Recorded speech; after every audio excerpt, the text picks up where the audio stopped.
Hey guys, tonight we begin with something a little darker, a time of plagues, punishments, and pottage. We're diving into what life was really like during the Middle Ages. Forget the castles and chivalry Hollywood sold you. The truth is, you probably wouldn't last a single day. So before you get comfortable, take a moment to like the video and subscribe, but only if you genuinely enjoy what I do here. And let me know in the comments where you're tuning in from and what time it is for you. It's always fascinating to see who's joining us from around the world. Now, dim the lights. Maybe turn on a fan for that soft background hum. And let's ease into tonight's journey together. Congratulations, you've just woken up in the year 1325. The good news? You're alive. The bad news?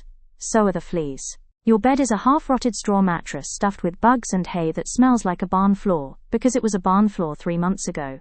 There's no memory foam, no pillows, and definitely no Egyptian cotton sheets. Just a wool blanket that hasn't been washed since last winter, and now weighs roughly as much as a small cow from the accumulated grime. You blink awake as the church bell clangs in the distance. It's the medieval version of an alarm clock, only louder, and somehow even less merciful. Your home is a wooden hut with one room, no windows, and a charming open-concept floor plan, where your family, livestock, and domestic insects all share the same space. The smell? Oh, it's a fragrant symphony, a subtle blend of stale beer, human sweat, goat, and something you pray isn't mold. But deep down you know it probably is. Scented candles haven't been invented, and even if they were, they would just melt on your dirt floor. You try to stretch but immediately regret it, because the air is freezing and your joints ache. You're 22 years old, which in medieval terms is roughly middle-aged. Your spine cracks like an old wooden door, and your knees sound like a bag of rocks being shaken by a confused peasant. Getting out of bed is a gamble. The floor is either wet from last night's rain, which leaks through the thatched roof, or crusty from something your neighbor's chicken did. Either way, your bare feet are now part of the ecosystem. Oh, and privacy. What's that? Your entire family and maybe a random cousin who just never left are waking up beside you. There's no bedroom, no curtains, no me time, just communal everything. Welcome to morning in medieval Europe, where you're never truly alone, because parasites, rodents, and 8 other people are always with you, and this is just how your day starts. It only gets worse from here. So you've managed to crawl out of your medieval haystack of horrors. Congrats! Now nature calls, and it's not calling politely, it's screaming. Here's the part where you start missing the modern bathroom. There's no toilet, no seat, no toilet paper, no flush, not even a mildly resentful plunger in the corner. In the 14th century, relieving yourself is an adventure, a social experiment, and often a small public event. If you're a peasant, your bathroom is likely a wooden bucket behind the house, which is already full because Uncle Wolfstan had a rough night after eating bad turnips. The smell is biblical. You hold your breath, do your business, and then here's the kicker: toss it into the street. Yes, the street. You're supposed to shout something like "Gardez l'eau" before dumping it out the window. That's old French for watch out below, although frankly no one ever moves fast enough. Streets in medieval towns are open sewers, a charming river of human waste, animal droppings, and mystery liquids you'd rather not examine. If you're lucky enough to live in a town with public latrines, congratulations. You get to sit shoulder to shoulder with strangers in an outhouse where privacy is a myth, and ventilation is a cruel joke. You might make small talk, but try not to breathe too deeply. Toilet paper? Never heard of it. Most people wipe with straw, leaves, rags, moss, or if they're feeling especially indulgent, a scrap of wool. Sometimes nothing at all, which might explain why handshakes weren't popular yet. And if you're in a castle, surely it's better, right? Well, sort of. You might have a garderobe, a hole in the wall that drops your waist directly into the moat. Great idea, except that your enemies know this. And yes, attackers sometimes climbed in through the waist chute. Talk about entering through the back door. So whether you're a farmer or a baron, medieval toileting is a humiliation ritual. It's cold, it's public, it's dangerous, and it's never not disgusting. One slip on a wet stone path, and you're face first in humanity's leftovers. And you still haven't brushed your teeth. But we'll get to that next. You survived the toilet. You deserve a reward, right? Maybe a nice breakfast. Something warm, delicious, comforting. Sorry, this is medieval Europe. Nothing is comforting here. Breakfast, if you can call it that, is a grim affair. There are no eggs Benedict, no coffee machines sputtering awake, and certainly no avocado toast. You sit down or squat near the fire to a wooden bowl of something that looks like it was scraped off a muddy boot. Welcome to your daily ration of pottage. Pottage is a thick, gloopy stew made of whatever you can find. grains, root vegetables, maybe a few beans if you're lucky. It's been simmering in the same pot for days, sometimes weeks, and new ingredients are just dumped on top of the old ones. It's less of a recipe and more of an ongoing edible experiment. On the side, a hunk of bread so hard it could deflect arrows.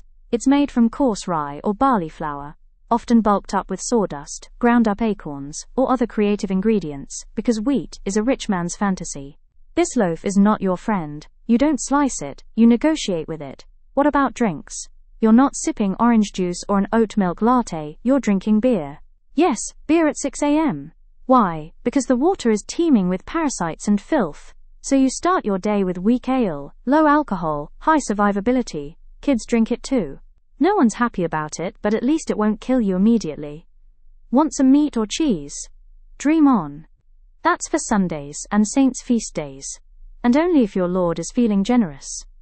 Most peasants don't eat meat more than a few times a year. As for fresh fruit, only when it's in season and not already fermented into wine.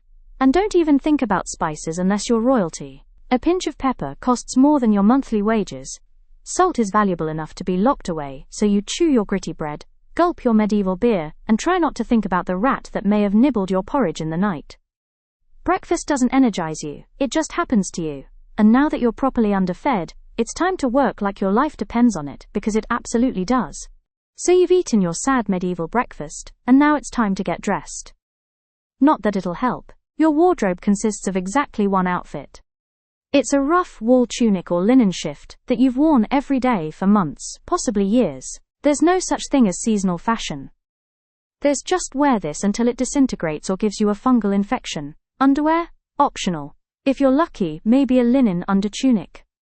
If you're not, well, you're going commando under layers of scratchy, sweaty wool, all lovingly stitched together by someone who probably had no idea what a seam was supposed to look like. There's also no washing machine, no soap, and absolutely no dry cleaner in sight. So your clothes are stained, stiff and scented like a compost pile that's been left to marinate in a pigsty. Even if you wanted to wash them, it's not easy. You'd have to haul water from a river, or, well, heat it over a fire, scrub your tunic on a board with ashes, or lie and hang it in the sun, which is out approximately 3 days a year. And don't get me started on shoes. If you own any, they're made of untreated leather, barely stitched together, and offer as much arch support as a banana peel. Most peasants just go barefoot, through mud, through dung, through medieval landmines, aka sharp rocks and disease puddles. All this means one thing: your skin hates you. You itch constantly, fleas, lice and bedbugs live rent-free on your body. Everyone has them: nobles, lousy monks, itchy children, walking insect farms. No one escapes. You'll be scratching your armpit with a wooden spoon while chatting with the local priest, and no one will even bat an eye. Your skin is raw from rubbing. Your scalp is a battlefield of bites, and if you develop a rash, well, too bad. There's no dermatologist, no hydrocortisone, no one to tell you it's probably scabies. You just keep on suffering, and if you're lucky enough to not get an infection, great. That rash will simply accompany you for the next 6 months like an unwanted medieval sidekick. Now that you're dressed in misery and wrapped in discomfort, it's time to head outside and start working yourself to death. Now that you're fully dressed in itches and damp wool, it's time to flash that morning smile. Except you don't. Because in the Middle Ages, smiling is a dangerous game. Not emotionally, dentally. There's no toothbrush, no toothpaste, no mouthwash, no floss. The concept of oral hygiene is about as popular as bathing, which is to say, not very. Some people might chew on a twig, or rinse with wine or vinegar, but for the most part, your teeth are on their own, and they're not doing well. By the time you hit your mid-20s, your smile looks like something pulled from a haunted crypt. Cavities are rampant, gums are swollen, and those aren't just food stains on your teeth. That's decay. You have more rot in your mouth than a medieval root cellar. Sugar, while not yet everywhere, is becoming more common among the rich, imported at great cost, mostly used in small cakes or to show off wealth. If you're a noble, congratulations. You get to rot your teeth faster than the peasants. If you're poor, you'll do it slowly over time, with fermented bread, gritty porridge, and years of hard chewing. Toothaches? Get used to them. They're like medieval weather, always there in the background, the kind of pain that makes you consider praying, drinking, or pulling the tooth out yourself with a pair of pliers. And that's not a joke, that was the actual treatment. Dentists didn't really exist, but barber surgeons did. Yes, the same guy who cuts your hair is also pulling your teeth out by candlelight with an iron hook and zero anesthesia. Infected tooth. Hope you like fevers. Because without antibiotics it can easily turn into sepsis and kill you from a toothache. That's right. The same thing that sends us to a pharmacy today could be your funeral in the 1300s. And there's no relief on the social front either. Kissing? Good luck. Halitosis, bad breath is everywhere. If you're single, you're not judged by your smile. You're judged by your land and your livestock. In short, your mouth is a battlefield. And it's losing the war. Now that your teeth are throbbing, let's head outside. Because your real job, the one that will break your back, is just getting started. Time to head to work. Except there's no office, no desk, no coffee break, and no chance of promotion. Your job, if you're like 90% of the population, is simple. Don't die while laboring for someone else's comfort. You're a peasant. Congratulations. That means you work the land that belongs to a lord who probably doesn't remember your name. You rise with the sun and stop only when it disappears behind the trees. Your tools? A wooden hoe, a rusty sickle, and whatever bones are still intact in your body. There's no weekend, there's no clocking out. There's only sunrise to sunset, 6 days a week. Sunday is off, but only if you're not harvesting, fighting off raiders, or praying feverishly for your infected toe to stop turning black. The work is brutal. Fields are plowed by hand or with oxen if you're rich enough to afford one. You dig ditches, sow seeds, pull weeds and carry water until your spine begins to resemble the letter S. No one cares if you're tired, no one's asking. How is your mental health doing? If you're a woman, surprise! You don't just do field work. You also care for children, clean, cook, spin wool, feed animals, and pretend your husband's lice infestation isn't slowly migrating to your side of the bed. Children start helping out around age 5. No school, no toys, just a tiny wooden rake, and a dream of one day not dying of the flu. And if you're one of the few who isn't a farmer, maybe you're a blacksmith, a tanner, or a cooper, great. You still work with fire, chemicals or animal guts all day in poorly ventilated sheds. The pay? Basically survival. The perks? Occasional bleeding. Break a bone? Too bad. Get a fever, drink some warm beer and keep going. You can't afford to stop, not even for a day. Because if you don't work, you don't eat. And if you don't eat well, medieval Europe has a solution for that. It's called being replaced. So you grip your shovel, ignore the blisters, and keep digging. Because in the Middle Ages, your job isn't a career. It's a slow-motion endurance test. Now that your back is on fire from laboring in the fields, let's talk about the weather. Because in the Middle Ages, temperature is less about seasons and more about ongoing punishment from the sky. Let's start with winter. There's no insulation, no central heating, and no weatherproofing. Just wooden walls with gaps you could throw a chicken through. Your windows are covered with cloth, not glass. The fire in the hearth is nice in theory, but you don't have enough firewood to keep it going because wood is expensive, and gathering it from the forest is sometimes illegal. Yes, you can be executed for picking up the wrong stick from the wrong forest. You bundle up in your one damp wool tunic, huddle near the dying embers, and still wake up with your nose frozen. Your feet are permanently cold, often damp. Your fingers are so stiff they feel like tiny medieval popsicles. Frostbite isn't diagnosed, it's just called bad luck. Now fast forward to summer.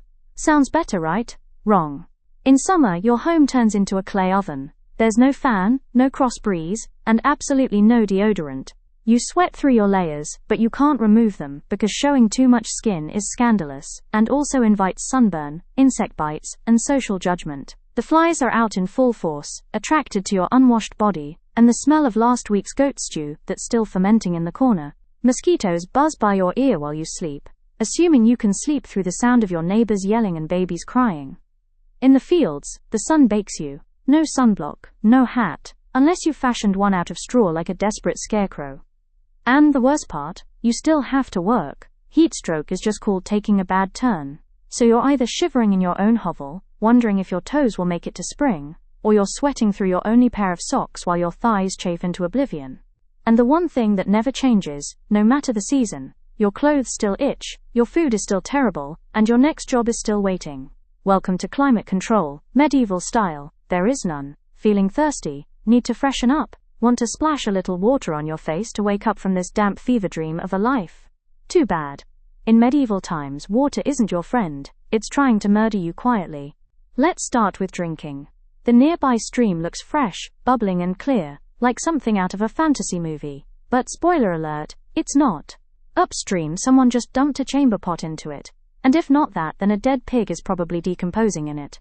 Parasites, bacteria, and the entire microbial army of medieval Europe await in every sip.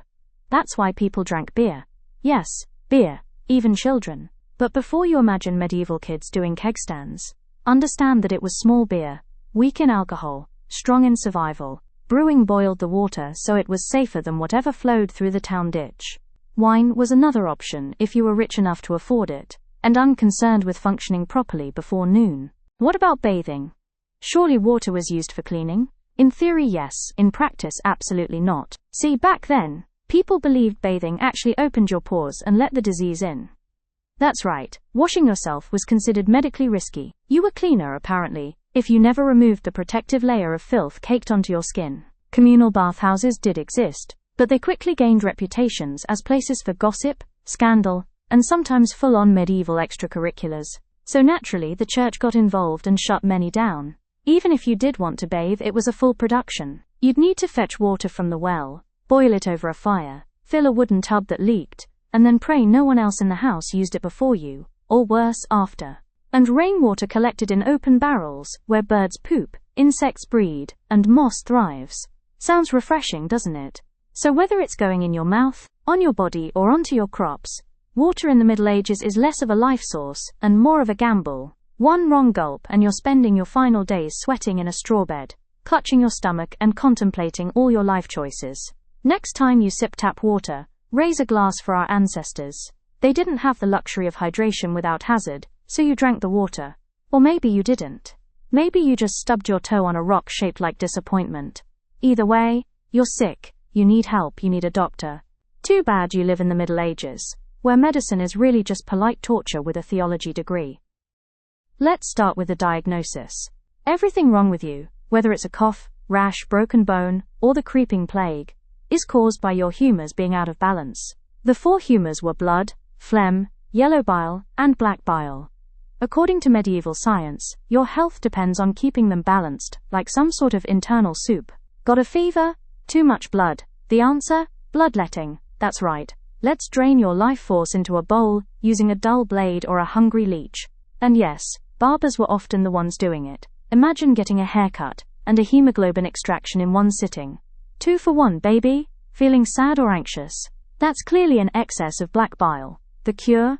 Laxatives. Maybe a warm herbal purge, or just prayers, and a cold compress while everyone avoids eye contact with you and starts carving your coffin. Now, if you break a bone or get a nasty wound, you're in real trouble. There's no anesthesia, unless you count passing out from pain. Surgery is done with knives that haven't been cleaned since the Crusades. Tools are heated over fire, not for sterilization, but because they just look scarier that way. Antibiotics are centuries away. Germ theory is not invented yet. They think disease comes from bad air, or God being annoyed with your moral failings. Got a stomachache? Must have been your sinful thoughts. Hope you like confessing while vomiting. If your condition gets worse, you'll be treated with more leeches, possibly some crushed beetles, and a priest at your bedside giving last rites just in case. At this point, they're preparing for the cure known as death. And if by some miracle you recover, everyone just assumes God took pity on you. The doctor takes full credit and the leech gets promoted. So yes, in the Middle Ages, medicine is less about healing and more about surviving the cure. After a long day of labor, lice and leeches, it's finally time to eat. You shuffle back to your hovel, stomach growling, ready for the one joy left in life. A warm meal. Bad news. Your meal is probably trying to kill you. Let's begin with the basics. Food preservation doesn't really exist. There's no fridge, no freezer, just salt, smoke, or the hope that winter air keeps things fresh. Your meat, if you're lucky enough to have any, has been hanging for days, covered in flies, marinated in questionable brine, and possibly shared with a rat or two. Bread is the cornerstone of the medieval diet. But even that isn't safe. In bad harvest years, desperate peasants bulk it up with bark, sawdust, or even clay to make it stretch. And if it's rye season, there's a bonus. Ergot, a fungus that causes convulsions, hallucinations, and sometimes death. It's like eating bread laced with LSD and tetanus. Vegetables? Only if they're in season. And you know what's always in season? Turnips. So many turnips. Boiled, mashed, or floating in pottage, which, if you remember from chapter 3, is basically a hot swamp of mystery ingredients that's been simmering since your great-grandfather's funeral. Fruit might be available in the fall, but it rots quickly, and sugar is rare, expensive, and hoarded by the rich to show off their blackened teeth. Dairy is another gamble. Fresh milk spoils in hours. Butter and cheese fare better, but they're loaded with bacteria. People eat them anyway because frankly it's either that or chew your boot leather. And let's talk about seasoning. Spices like pepper, cinnamon, or nutmeg. Worth more than gold.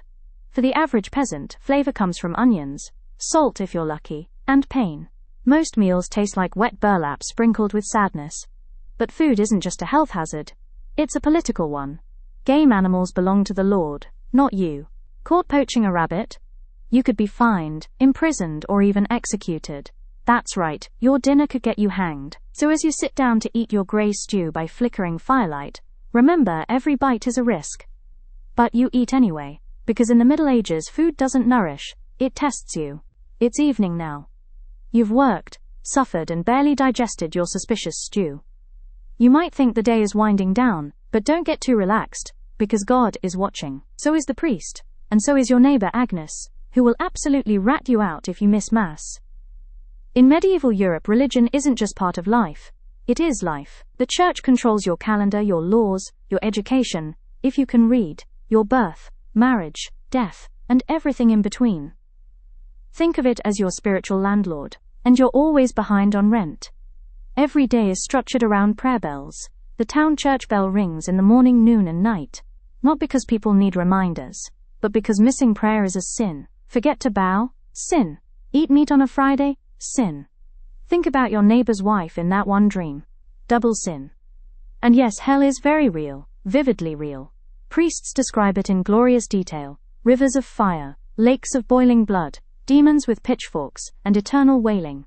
If the plague doesn't scare you, eternal damnation definitely will. You can't read the Bible yourself because it's written in Latin, a language reserved for monks, clergy, and that one noble kid who's too good for dirt. You rely on the church to interpret everything for you. That means, if the priest says your crop failure is because you didn't pray hard enough, well, time to kneel harder. Tithes, a tenth of everything you own, are mandatory.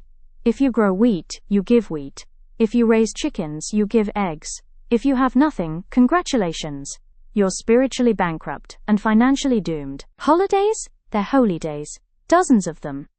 And while they offer breaks from labor, they're not for fun. Therefore, attending Mass, fasting, confessing sins, and reminding yourself that joy is a dangerous indulgence. Questioning the church is dangerous. Heretics are burned, witches are drowned, blasphemers are flogged, and skeptics are quickly reformed, so you go through the motions. You chant, you bow, you pray that your soul, after enduring this dirt-covered life, might finally land in paradise, assuming the priest likes you.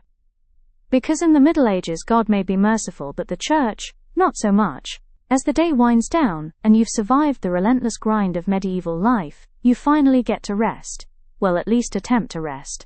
After the day of backbreaking labor, inadequate meals, and the constant presence of illness, you lay your weary head down once again on that itchy straw mattress. The thought of sleep is your only reprieve, but even that's tainted by discomfort, and a constant threat of nightmares.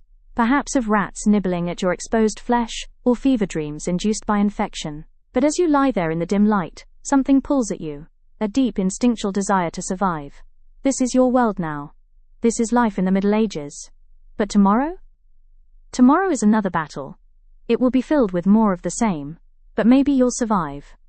Maybe you'll even thrive, if the plague doesn't find you, or if the neighboring village doesn't get raided. Maybe you'll make it to the next harvest, or perhaps you'll fall to an illness that wipes out half of the population. It's a strange sense of hope and dread that constantly fills the air, one you can never fully escape. The truth about medieval life is that it was relentless. Everything required effort, and often, even the most basic comforts were beyond your reach. Survival was a delicate balancing act of working the land, avoiding the whims of nobles, and dealing with diseases and conditions you had no understanding of. And yet, amid the chaos, people persevered. For them, the hardships were simply part of life, the cost of being alive in an unforgiving world. There were no vacations, no time off to recharge.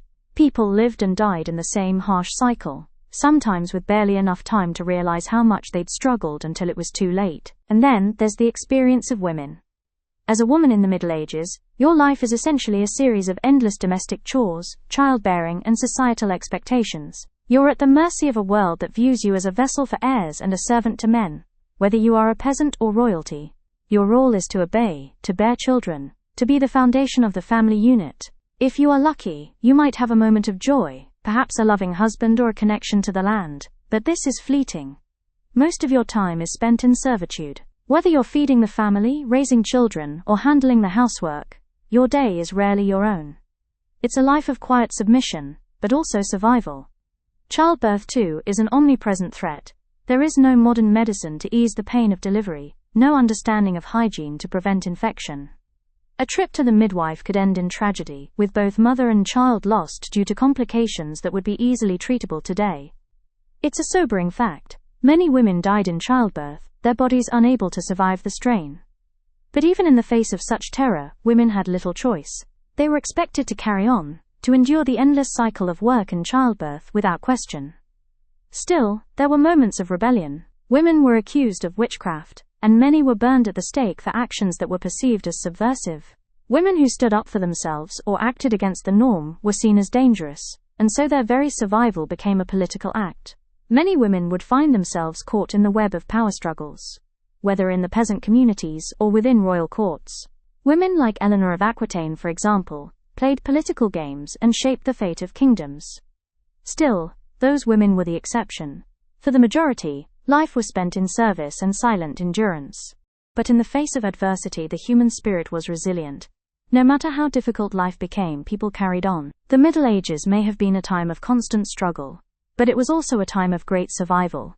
Communities came together, finding strength in numbers. Villages supported each other through the long winters, shared what little they had, and fought to stay alive. Religion, too, played a pivotal role in offering solace and meaning. It provided comfort in the form of faith, even if that faith came with its own set of demands. You could be poor, but as long as you believed, you were saved. And in the quiet, dimly lit churches, people found not just prayers but the courage to face another day. Yet despite these small glimmers of hope, the reality was grim. Plague, famine, and war were constant threats, and the prospect of a better life seemed far-fetched for most. Even in times of peace, the world was harsh. A bad harvest meant hunger, and hunger meant death. This wasn't just the story of peasants, but of everyone. The nobility might have had castles and fine clothing, but they were not immune to disease, and they too lived under the constant threat of war and rebellion. No one was safe in the Middle Ages. The idea of upward mobility was non-existent. You were born into your role and stayed there, either as a servant or a ruler, with little chance for change. And when it came to warfare, life became a game of survival. With no modern weapons or armor, battles were bloody and brutal.